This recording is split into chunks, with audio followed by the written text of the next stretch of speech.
Hello everyone, আসসালামু আলাইকুম। সবাই কেমন আছো? আলহামদুলিল্লাহ ভালো আছি।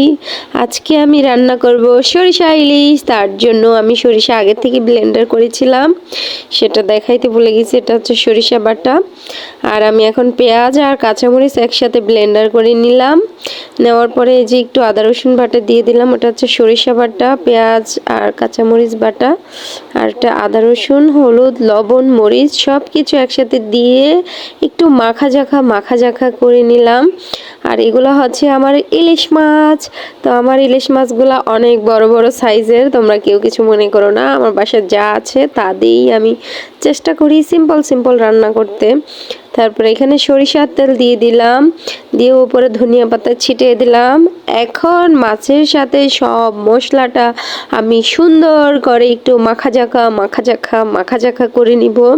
আর এভাবে মাখা জাখা যত করব খাবারটা ততই মজা হবে। নিজের হাত দিয়ে ভালোবাসা মিশিয়ে সুন্দর করে রান্না করতেছি।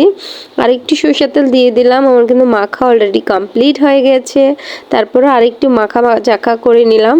আর আজকে আমি কোনো মাথা নেইনি, সব টুকরাগুলো আর লেঙ্গুর দুইটা নিয়েছি। এখানে দুইটা মাছই, যেহেতু আমার মাছগুলো একটু ছোট সাইজের, সমস্যা নাই, খেতে পারলেই হয়েছে। মোটামুটি ভালোই সব কিছু ঠিকঠাক আছে। এখন রান্না করতে চলে আসলাম। চুলাতে তেল দিয়ে দিলাম। তেলটা হালকা গরম না হতেই দিয়ে দিছি আমি মরিচ ফোড়ন। যেহেতু কাঁচা জিরা দিতে পারি নাই, তাই জিরার গুঁড়ি দিয়ে আমি মাছটাকে মাখায়া তারপর কড়াইতে নিয়ে একটু কষাই নিলাম। তারপর জল দিয়ে দিচ্ছি, অল্প একটুখানি পানি দিয়ে এটাকে সুন্দরভাবে রান্না করব যতক্ষণ পর্যন্ত মাছটা সিদ্ধ না হয়। তো অলরেডি আমার মাছটা রান্না করা হয়ে যাইতেছে। এই যে দেখো কতটা সুন্দর না, একদম দেখতে মাশাল্লাহ। আর এভাবে রান্না করে খেতে আমার ভীষণ ভালো লাগে সরিষা ইলিশ।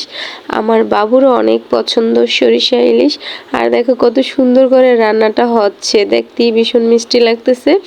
তো তেলটা ওপরে ভাসা পর্যন্ত আমি রান্না করে নিব। আর কিছুটা ধনিয়া পাতা এখন আবার ছিটিয়ে দিলাম, দিয়ে একটু নাড়াচাড়া করে নিব হালকাভাবে, একটু ঝুলিয়ে বেশি নাড়াচাড়া করতে গেলে মাছটা ভেঙে যাবে।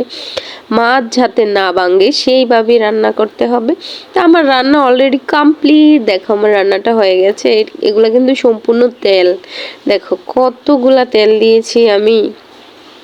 মানে সরিষা ইলিশটা একটু বেশি তেলা হলে আমার খেতে ভালো লাগে। আহা কি স্বাদ, কি সুন্দর করে রান্না আমার কমপ্লিট হয়ে গেছে। তো এখন আমরা মা মেয়ে খাবো। প্লেটে আমি ভাত নিয়ে নিয়েছি চুলার পাড় থেকে। আমি আর আলাদা করে এগুলা কোনো প্লেটে তুলি নেই, জাস্ট আমি কড়াইয়ের থেকে তরকারি একটু নিয়ে আমি খেয়ে ফেলতেছি। মাছ নিলাম, ঝোল নিলাম, একটা শুকনো মরিচ নিলাম, বিসমিল্লাহ করে মুখে বাইট দিয়ে দিলাম। আহা কি স্বাদ। আবারও নিলাম, আবারও খাবো। তো এই ছিল আমার সিম্পল ভিডিও। তোমাদের কেমন লাগলো অবশ্যই কমেন্ট করে জানাবা। রেসিপিটা ভালো লাগলে অবশ্যই ভিডিওতে লাইক কমেন্ট শেয়ার করে দিবা। আর এখন বিসমিল্লাহ করে মেয়েকে খাওয়াই দিতেছি। আমার খাওয়া শেষ অলরেডি, মেয়েকে খাওয়াই দিতেছি। মেয়ের সাথে আমিও একটু খাচ্ছি, খুবই মজা। আর আমার শরীরটা ইদানিং খুবই খারাপ থাকে। আমি সারাদিন শুয়ে বসে থাকতে আমি একদম মোটা হয়ে গেছি। যাই হোক, তোমরা সবাই আমার জন্য দোয়া করো যাতে আল্লাহ পাক আমাকে সুস্থ রাখে আর সুস্থ হয়ে যাই।